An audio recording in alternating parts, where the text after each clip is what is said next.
So, hello everyone. Yeah, congratulations. It's Friday evening. Everyone is here still. It's super nice. My name is Vladimir. Wait a second. Okay, perfect. My name is Vladimir. I'm data scientist and engineer at Signify. Here's my colleague Milan. He is a lead development engineer. And this tutorial is about management of machine learning lifecycle with the tool called MLflow. So first of all, before I start introduction, go to this GitHub. In the README file, there's instructions what you should do, what you should install. Go through it. It's straightforward, but if you have questions, just raise your hand. Milan will help, or I will help as well. Everyone, check this link. Yep, perfect. So I can go further. A few words about Signify. We are world leader in connected, conventional LED lighting. We provide light sources, luminaires, system and services on top of that. And we employ, I think now it's more than 30,000 people around the world. And the core in our businesses and in general in the work we do, it's sustainability. So we're also #1 in Dow Jones Sustainability Index. Our other value proposition is horticulture, connected lighting platform for industry and businesses called Interact. And recently there was a big release about our 3D printing venture. So if you want to 3D print, design your own luminaire, check my creations. It's just Google that, you will find it. So Signify is a big company, and within R&D department in the digital workflow sector, where we are working with Milan, we're mostly busy with these topics. So factory automation, anomaly detection, predictive maintenance, quality control, automated design. So we're building systems to detect anomalies in the sensor networks to make sure that our products with a quite good quality. Let's say deploying deep learning models in production and also models that work with multivariate time series data. Agenda. So first I will explain some concepts about machine learning lifecycle in general. Then we have a look on the tracking and model registry components of MLflow. And afterwards, Milan will explain how you can work with projects and models. It's other two components of MLflow. You're free to ask questions anytime, so just raise your hand if something is not clear. I think it will be really nice. So first, concepts. Machine learning lifecycle. I think everyone familiar with this vicious cycle of the data, so how it goes from the raw data. Let's say you have, database or the streaming service like Kafka, or you connect it to the cloud platforms. You get your raw data, then afterwards you need to do something with this and transform it to something consumable by your model. So you're using Spark or Pandas data frames, maybe scikit-learn pipelines for that, or just simple SQL queries. You're fixing the missing values, make sure that everything is correct, and then there's a training phase. So again, if it's a traditional machine learning thing, using scikit-learn, maybe for the big data or for the large data use cases, you're using Spark. And if it's deep learning, as we all know, it's TensorFlow and PyTorch. So amazing, we have the data, we have our models, and then afterwards we need to do something to bring the value for business or in general. So we need to deploy it. And for deployment, there's also a lot of options. I just put some of them. You can deploy it in the cloud. There's amazing SageMaker from Amazon and also Azure Machine Learning Labs for that. If you have local facilities, for example, maybe Spark cluster or something, you can deploy your model as a job in a Spark cluster, or just wrap up in the Docker for the local testing. So that's how it looks in general, and then what we're doing daily looks quite nice, but where's the issues then? So first, it's really difficult to track experiments. When you're working on your local environment, you just start experimenting, training your machine learning models, creating models, and then you can end up with a bunch of files untitled notebook 1, 2, until forever, or I don't know, weights of the models that you can call, I don't know, new model, latest model, final model, new final model. I saw a lot of options. And that's quite difficult because in the end you may have a really nice model, but you don't know from what parameters or from what data even it was produced. So there's no value in this model in the end. So that's one. Another thing, it's difficulty to reproduce these models. So we're all using super nice latest version of libraries. We're running our Jupyter notebooks, and then, yeah, it works fine. And then let's assume your code documented really well, and you just transfer it to someone, and the person is trying to run it, and then the version of library is changed. So you use probably I don't know, now the rate of development is quite fast, so you may use Keras 1.8, I don't know, and then next day it's 2.0, and in the best case, you will run this code, and you will get some random performance of the model, in the best case. In the worst case, you will be not able to run this code at all. So packaging the whole code and environmental parameters, it's also really important for the machine learning projects. Another thing, it's deployment. And the thing is, there's no standard way to deploy your model. And what I noticed also working with different teams is that for a particular tool, there's a particular way to deploy. For a particular version of the tool, it could be a particular way to deploy. And usually, what's the most troublesome place? It's the link between the model that you're deploying and the experiment. So you may have production engineer or someone in your company that actually expecting from you the model. He will deploy it, and then this track between this model and your experiment is also gone. So this is some kind of high-level overview of the issues that may occur. There's much more out of it. And MLflow is trying to solve this. So MLflow is really, I would say, early library. It's like 1.5 years maybe out there. And there's several components that are trying to help you to solve these issues. First one, it's the tracking component. It allows you to record all your experiments. For example, you did a lot of experiments today for the other workshops, right? Training neural networks. You was trying to find the proper parameters. You just manually maybe changing it and then not storing it anywhere. So tracking component will help for that. Another one is the model registry. This is something for the data science teams. When you're working with a group of people and then you're probably working on the same project and you would like to be aware of the progress of your colleagues. So, I mean, maybe they already deployed or developed a better model than you, and it's nice to know that. And model registry allows you to share, review, and manage these models within the team. What else? MLflow projects, it's the packaging format. Milan will go more in details about that. But basically what it allows you to do, it allows you to wrap up any machine learning model or almost any machine learning model for the easiest reproducible runs on any other platforms, whether it's cloud platform or local deployment.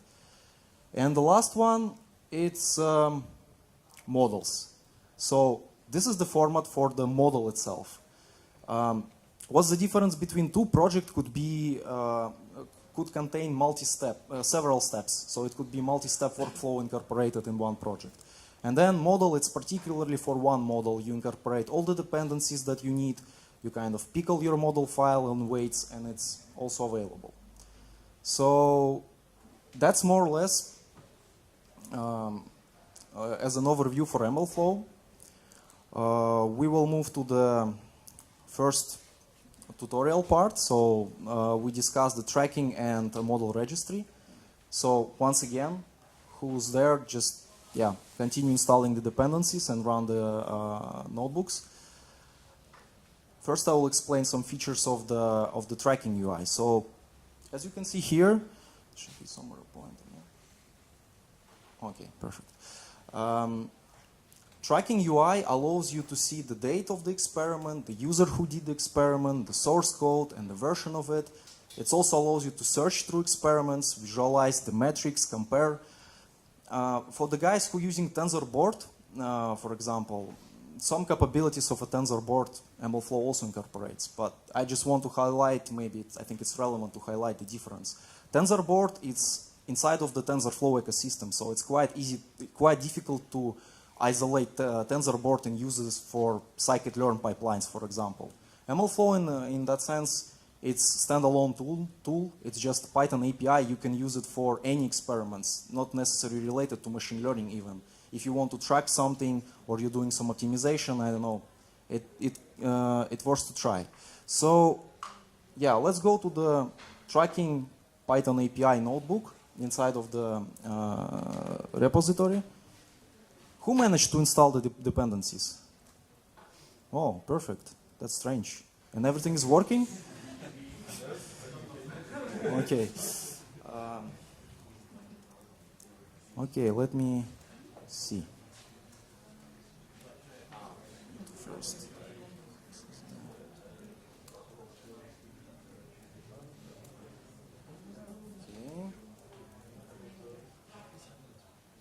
Who tried to use Jupyter Lab previously?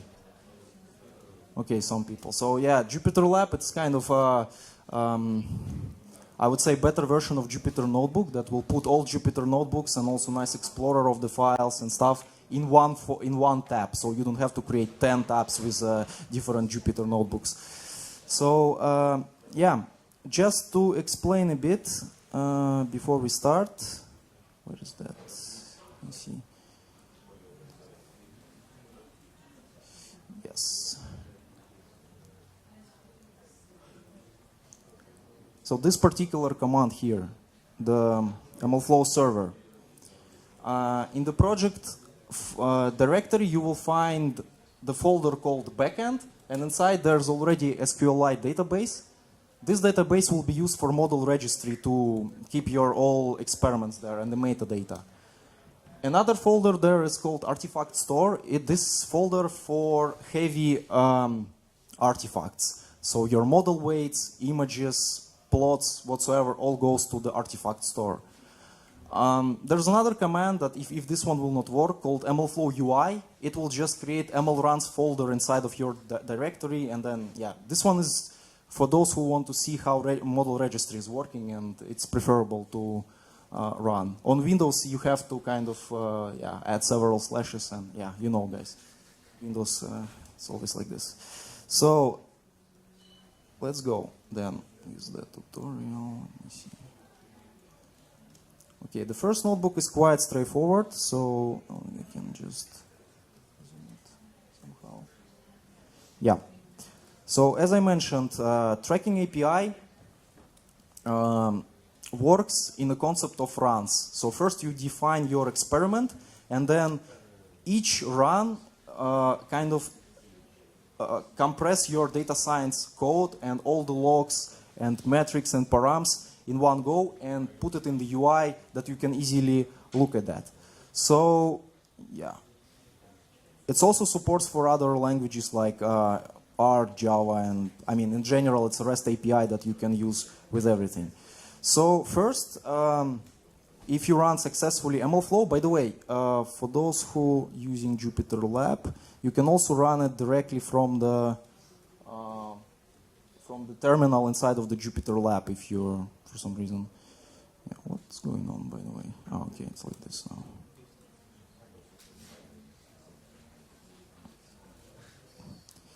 Interesting.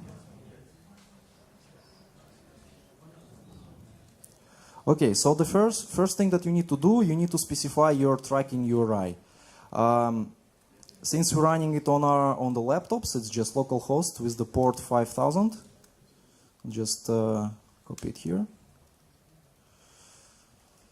And then, okay.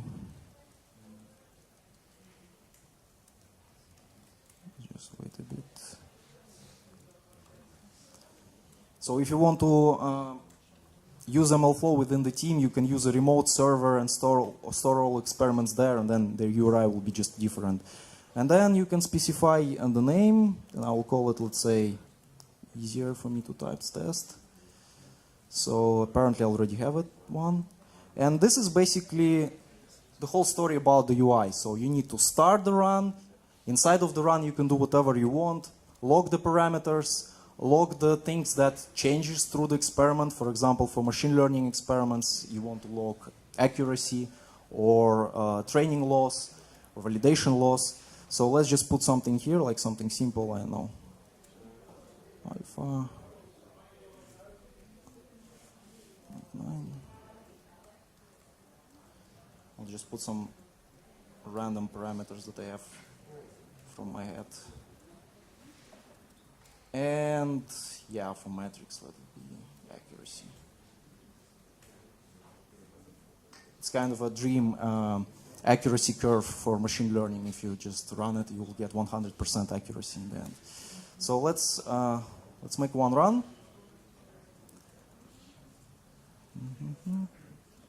Okay, it's done, and then now I need to switch to the MLflow UI.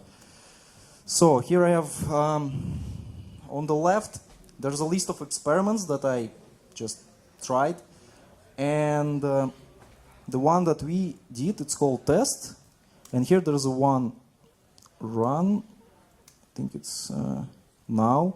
So yeah, I have the parameters here, this alpha and beta, and if you go inside, there's a whole information about the experiment that I did. If you're using not Jupyter Lab for the experiments, but a normal script, you will have a source path, and also if you're using MLflow projects, you will get a full source path to your project, and then you see there's like several groups of values tagged here. Parameters, metrics, tags. You can use tags to label something when it's like production ready or not. And then, for example, you can visualize accuracy. So this is the best accuracy. And there will be a lot of parameters. You can put the tens of them and visualize all of it here in a nice interface. So this is nice.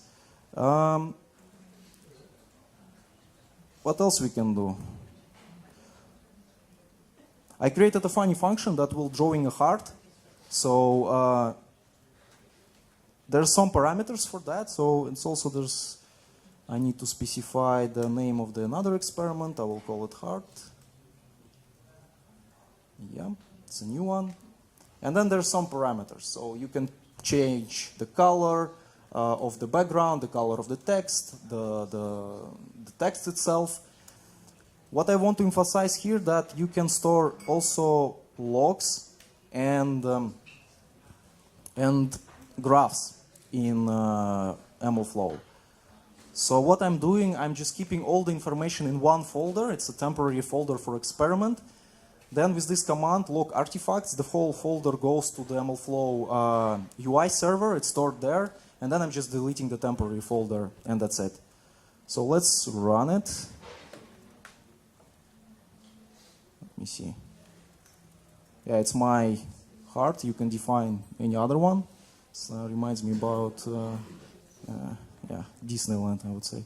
Yeah, so yeah, let's see whether it's tracked in the server, because it could be. Yeah, it was called. Yeah, I have a small card now. Yeah, so basically, yeah, there's also some tag now here, and now artifacts is not empty, so there's a log with some message, hello PyData, and the image there as well. Now this is some toy example that give you an idea how the UI working and what you can track there. So let's move then to another notebook that a bit more serious than this one. The second one.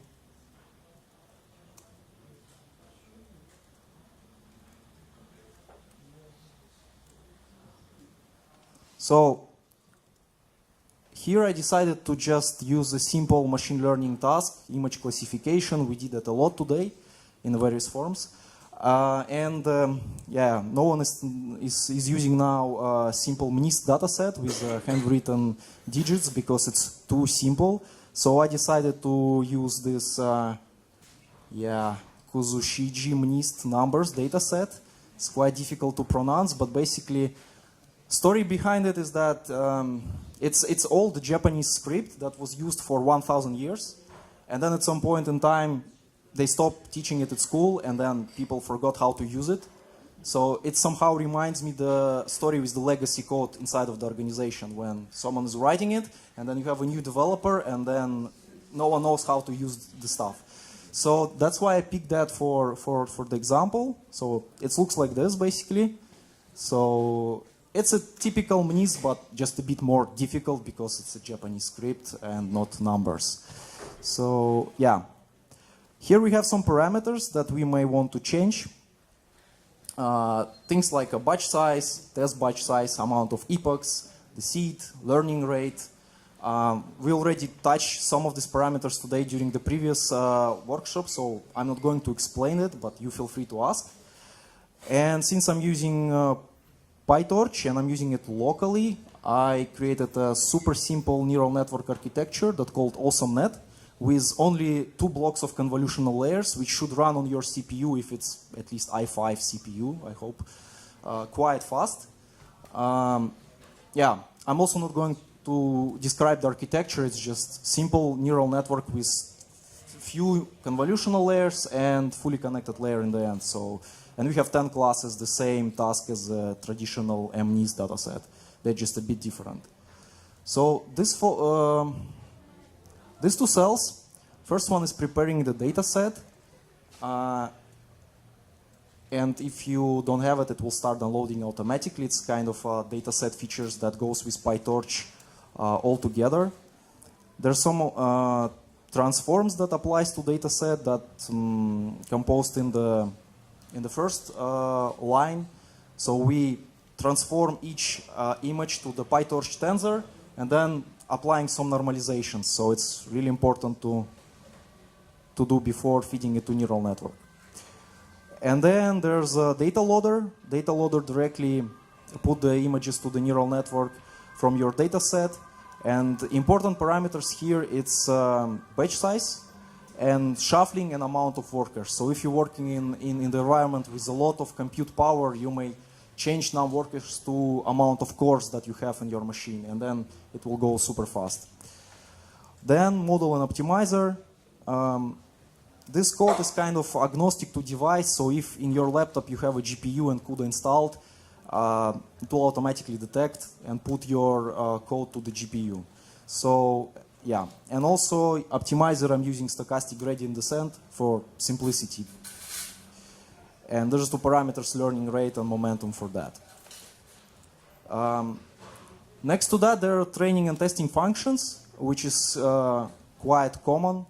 And for the image classification task, we're iterating through a data set here. And then putting the data to device, so as I said, whether CPU or GPU, calculating the gradients and our outputs of the model, and then we're doing first forward propagation and then backward propagation, standard steps for image classification. And at some point, it calculates the train loss for the training. For the test, the idea is the same, with the only difference that there's this small context manager torch no grad, which is not updating your model during the test. And all other stuff is more or less the same. We're calculating the test loss and the test accuracy. So what basically changed with this code, what we should add to track it to in MLflow. So as you can see here, I add log metric line. So it's just 1 line of code and 2 lines of code here. So this will allow us already to put a lot of information about this experiment to the web UI.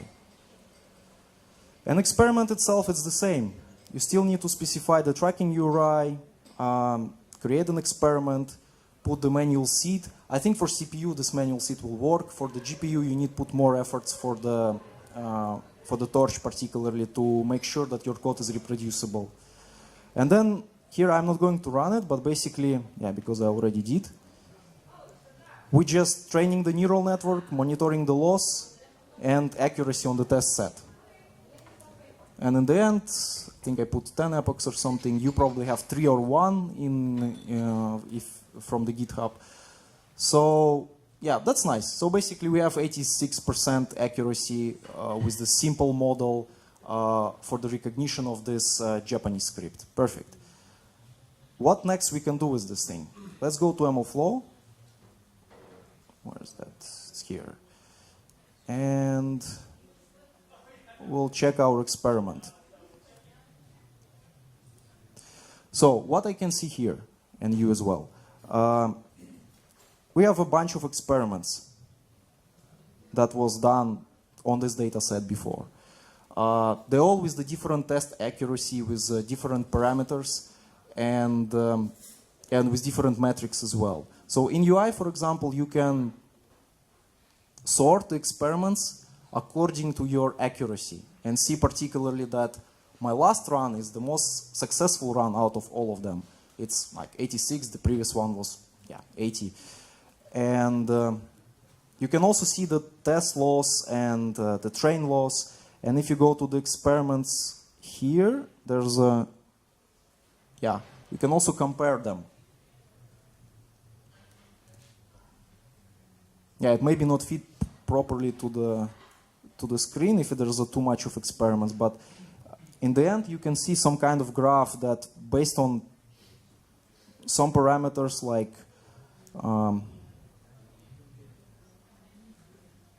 we can probably pick the amount of epochs. This could be something that's showing that the more epochs we are training our model, the better the accuracy is.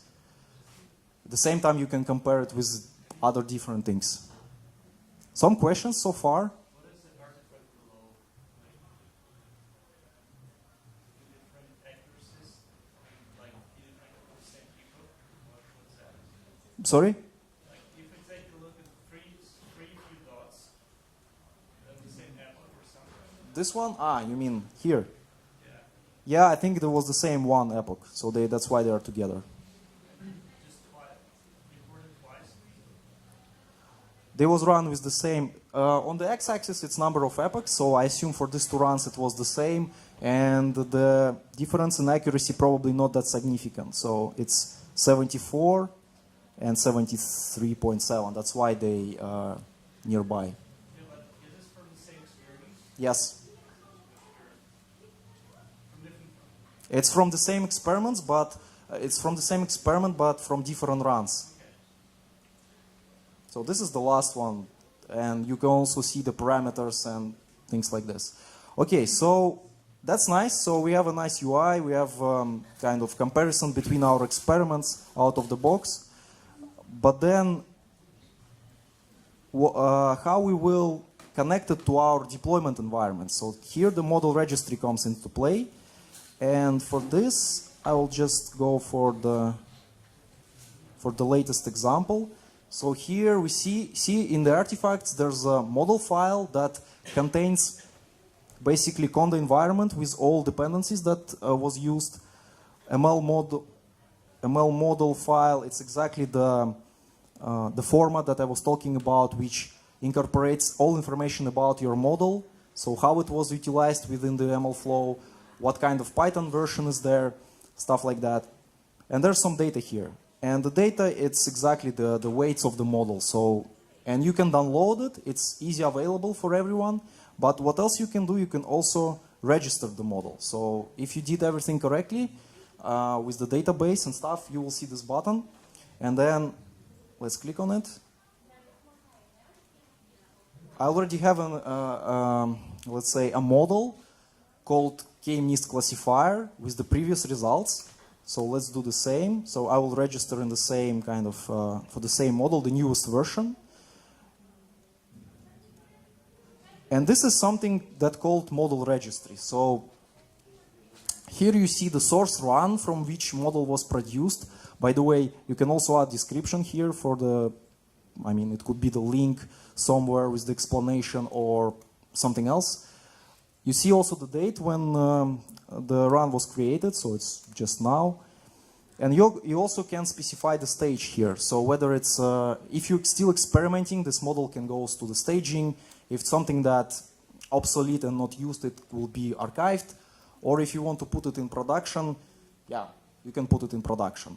For those who's using Databricks platform within the companies, they allow managed MLflow service, so you can basically specify what users can put models from staging to production and so on. If you're using it as a standalone locally, you will not have that functionality available. So let's first check in general, what's going on with our model. So this is a story, several versions. We have 5 versions. 2 of them are archived, 1 in production, and this one is staging, and the last one, there's nothing. But we know that from the comparison of experiments that the latest model was quite better than previous one. So what you can do, you can archive this model,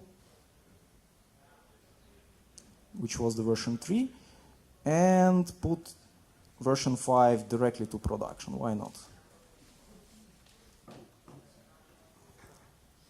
It's not running anything underneath, but you can imagine, since it's an open API, you can easily integrate it with your CI/CD tools. Just query it, which model you should take, and it's available. You can download it through the API, the latest model, and put it into production the way you want, or the way as MLflow allows to do that. So let's back to the presentation. Yeah? Now it's just changing the field in the database. So the model is, it's just an indication how your models are exist in the database. That's it. Could it be integrated so when I click on this button, yes. it calls some other? Yeah, yes, you can do that. That's the advantage of MLflow. It's open API. You can easily adapt it for your needs. So I have some examples when MLflow integrated with tools like, I don't know, Jenkins, for example, and stuff like that. So it's up to you, because I know that in different organizations people use CI/CD, different tools for CI/CD. So that's why they not picked one particular one.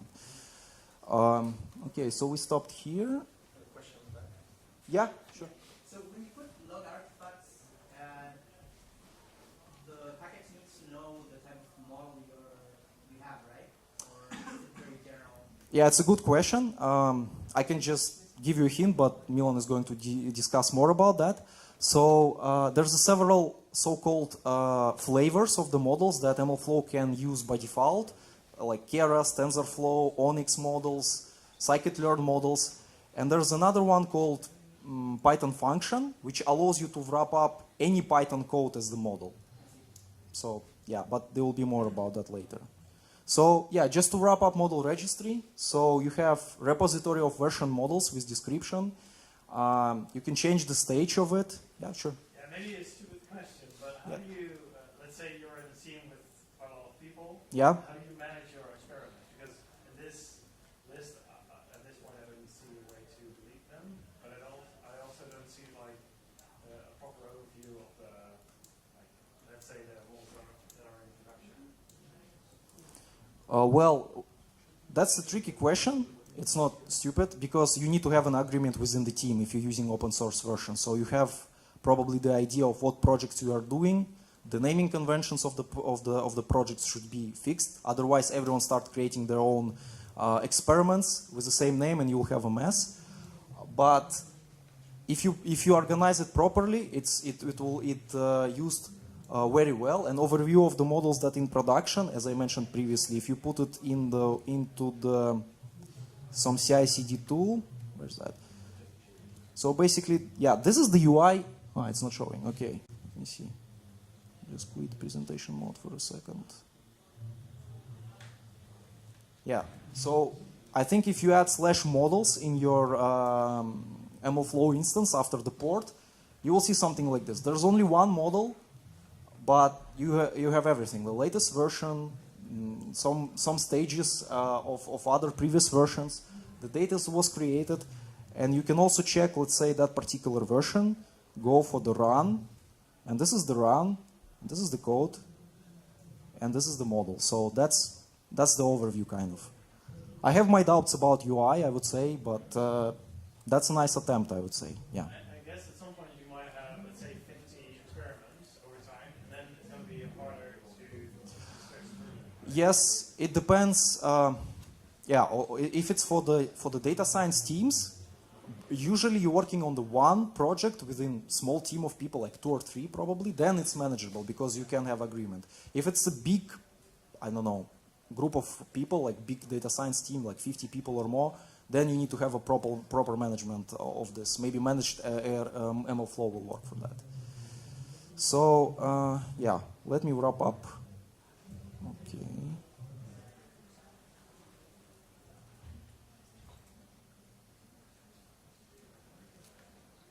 Yeah, and it's easy to load a specific version of your model from the UI directly. So to summarize, the tracking server, it's isolated component. You can use it even not attaching to the model registry or to previous things that I mentioned. It allows you to track parameters, metrics, artifacts, metadata about your experiment, and models. Model registry, it's something that allows you to see an overview of what your data science team is doing actually, what the version of the latest models, whether they're in production or archived. And it's also something that you can provide for development engineers who's going to deploy these models into production. Yeah, I think that's, yeah, I think I have some use cases that I just briefly mentioned. So if you are kind of a single data scientist in the company or in the project, you can use it locally. You don't have to think about deployments, just run it locally and use it per project basis. Yeah, you can, yeah. If it's a team, I would suggest to deploy MLflow server remotely, somewhere in the cloud, or if you have a server, and give access to the team and to all members. And you need to set up conventions for the naming and other things to use it efficiently and not create a mess.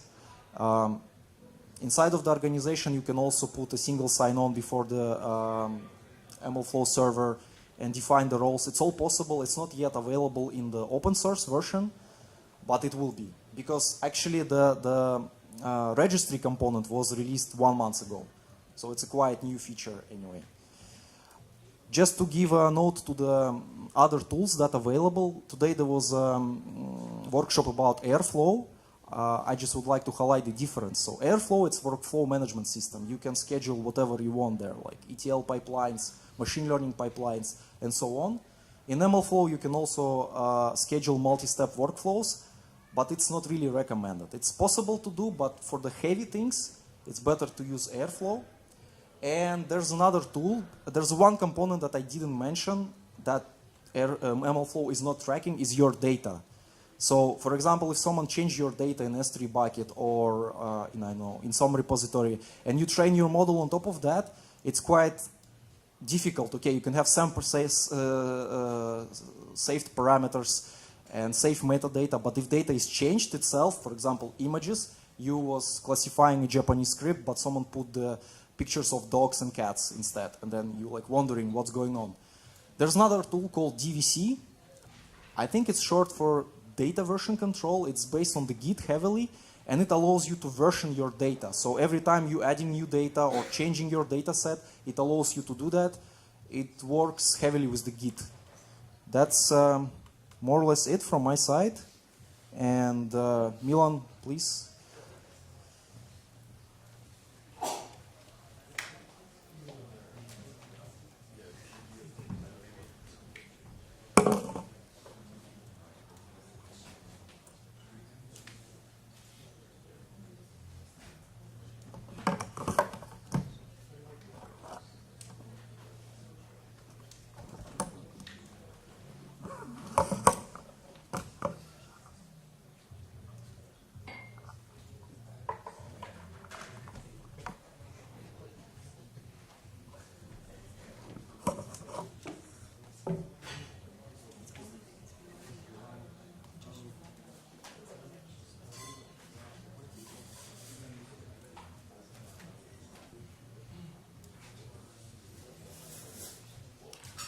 Okay, so thanks, Vladimir. The next two parts of the talk are quite quick. I don't want to keep you too long from beers and food. We're going to talk about models quickly and also about projects. So, what are projects? Projects are just a convention, really. They're either a Git repo or a directory that contains a collection of files, and those files define your data science project. So, like I said, it's a convention-based format for packaging data science in a reusable, reproducible way. MLflow gives you an API and a bunch of command line tools to help you work with projects and also to chain together projects in workflows, as Vladimir said. What is the structure of a project? Well, I said it was a directory or Git repo. The minimum is you need a conda YAML file, and that is used as your default environment. If you don't provide a conda YAML file, it uses a standard Python environment. Optionally, you can supply an ML project file, and that includes extra configuration. Everyone knows what a conda YAML file is, hopefully. Contains all your dependencies. The YAML project file, however, contains your project name, entry points for your project, the environment that you're going to be using, whether it's going to be Conda, whether it's going to be Docker, whether it's going to be the system environment, and any additional workflow stages that we've defined. So on screen I've got a sample file. At the top you can see the name and an environment specified. Here I've got Conda. You can specify a Docker environment as well, but that you would use a different tag. And here, after that, you have entry points, and you have several different entry points here. So one for doing ETL, one for training, and you have a main entry point as well at the bottom. With each of these entry points, you can specify parameters, specify the parameter type, and also specify default values for those parameters. So if you want to bake in something into that configuration, you can just run that without complicating your runtime. So I've said already that the project environment can have 3 different types of environments, so Conda, Docker, and system environments. So Docker environments will be useful if you're using JVM projects, using Scala or Java executables, or if you have .NET dependencies. System environment if you're doing something else, or you can't package up everything you need to inside a Docker. We have a Docker example here. When you create a Docker project from MLflow, the Docker image will talk to the tracking API from MLflow, and will also mount the ML runs folder into the Docker VM. And it's possible to use a local or remote Docker registry for your images. I mentioned you could also specify parameters. So for each parameter, you have to specify the name, the type, whether it's a float, string, path, URI, and a default value. So if you want to bake in some environment or URL type of things into your project, you can do that very easily. Oops. So running a project, I said at the beginning, a project is a way to reproduce your machine learning environment. So what that allows you to do is you have an entry point. The entry point can be run using MLflow via the command line. So at the bottom, I specified under local file, I've said MLflow run the Python file, and I've supplied a parameter. You can also just run directly from a Git repo. So if you've checked something in, you can just say MLflow run, and it'll run your example based in Git. And you can also run your project on a Spark cluster if that's available. As discussed earlier, maybe it's not the best solution for this kind of stuff, but it does support multi-step workflows within the project and with additional projects. So it's it's a handy thing to have if you don't want to roll your own batch file, or if you don't want to go all the way to Airflow. There's an in-between area where you can automate some tooling. So this is just an example of a multi-step workflow. To go to a demo, just bear with me for a second while I switch. So here I've got no Japanese script, unfortunately. I think it's we've got a wine quality example. So I'm just going to run through this just to show you how to run MLflow models. Ah, no, we're wrong way around. We'll do the projects. Sorry, that naming convention issue.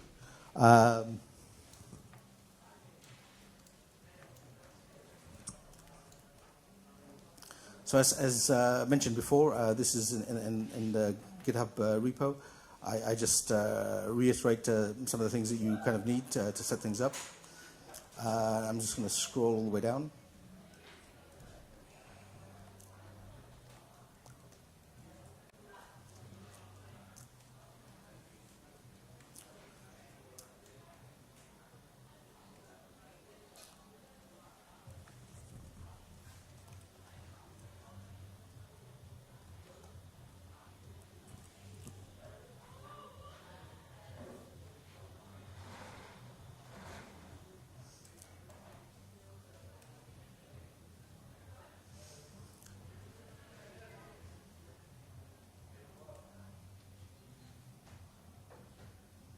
So here I ran a MLflow project using the system environment. I specified no conda, and basically that used all the dependencies I've already got installed and ran that project, and then that succeeded happily. The main file printed out 2 lines of text, PyCon, MLflow projects, and the parameters I supplied from the project file. I'll just take a quick look in my code. So you should have this already. The conda YAML file specifies the dependencies. The MLflow project specifies a conda environment.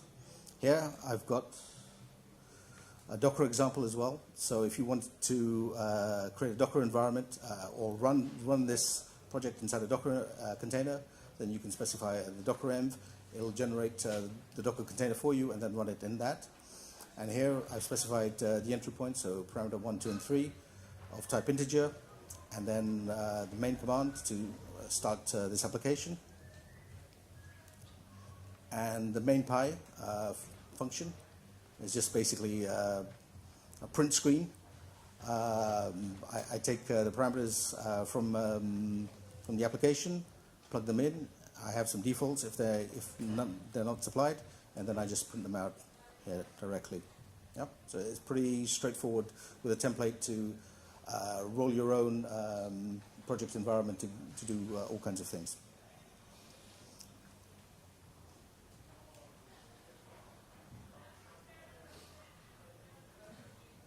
So that's an MLflow project. We've packaged a directory. We use a machine learning model, and then we can package as a Docker environment and then just run with a pre-cut environment. Now, if we look at MLflow models, what are MLflow models? MLflow models are, sorry, let me just kill that.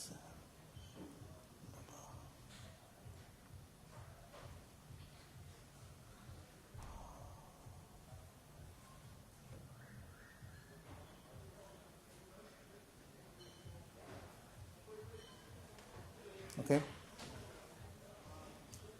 So the MLflow model format allows you to basically use a number of machine learning packages and provide a common format to be able to use those environments, and also acts as a model converter. So you can plug something in, run it in a specific environment, and then save out different model formats. that can be used in different libraries. And the model component also allows you to deploy to a REST endpoint, Apache Spark, AWS SageMaker, and Azure ML. Model flavors, there are lots of model flavors supported, so R, Keras, MLeap, Onyx, Scikit, TensorFlow, and you've also got a Python function custom flavor that you can roll your own functionality. And how that's set up, basically you've got a number of commands that allow you to build a Docker file, do predictions, do serving, or also deploy to Azure or SageMaker.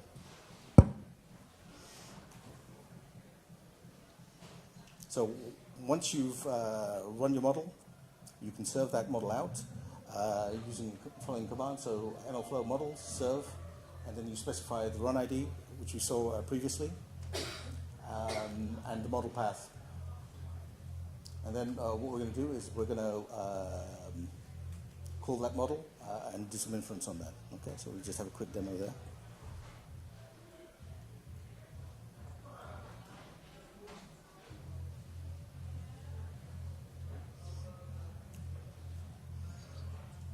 So in the third notebook, we load up our dependencies.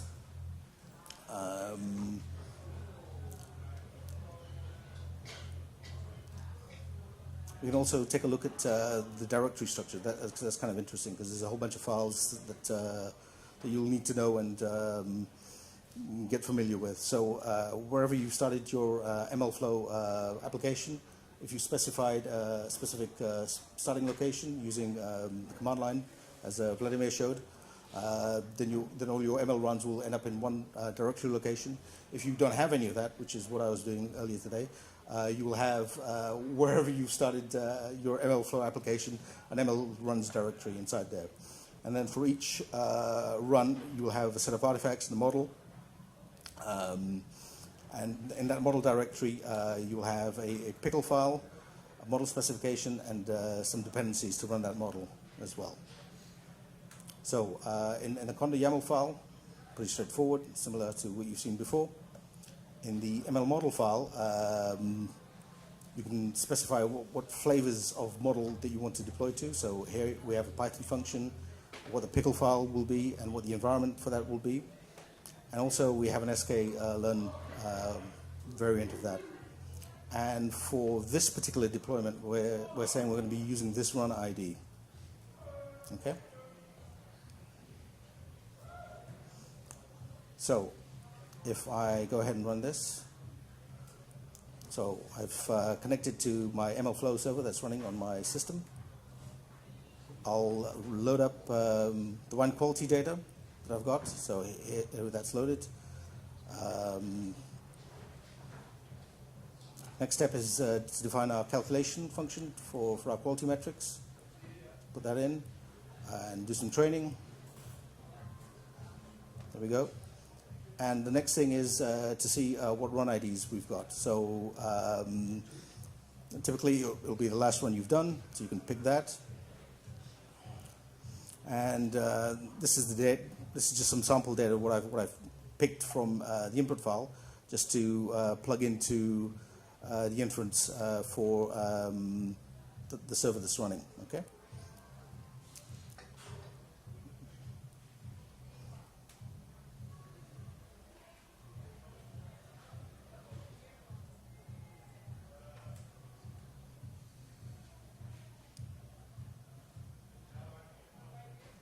So if I do a curl to my local host, I've started the server on port 1234 of invocations. Then I supply the input data for that, so the fixed acidity, citric acid, sugar, chlorides, all the metrics I need, or the input variables I need to make the inference, whether or not this is a quality wine or not. And these are the column values, and then we have the actual data values here. So if I go ahead and hammer that out, it doesn't run. Didn't think I started this one here. This one.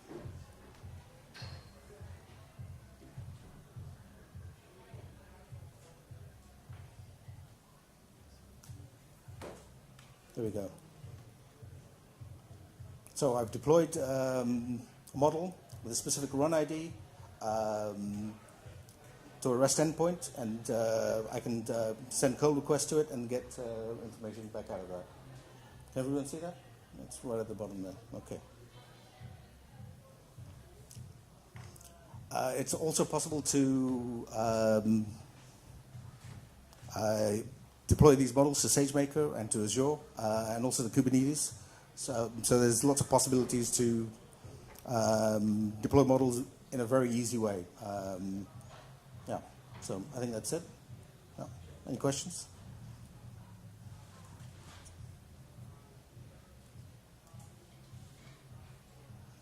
I think that's it then. Yeah. Do you want to conclude? Yeah, so basically, as you just seen, you can use MLflow for your local deployments, for the cloud deployments. I suggest you to start using it. If you like this tutorial, start our GitHub repository. If you don't like it, create issue there and explain why you don't like it. Negative feedback is also useful. We are here. We still have some time for your questions, or we can continue with discussion. So yeah, feel free. Yeah, if there's no questions, then yeah, that's it.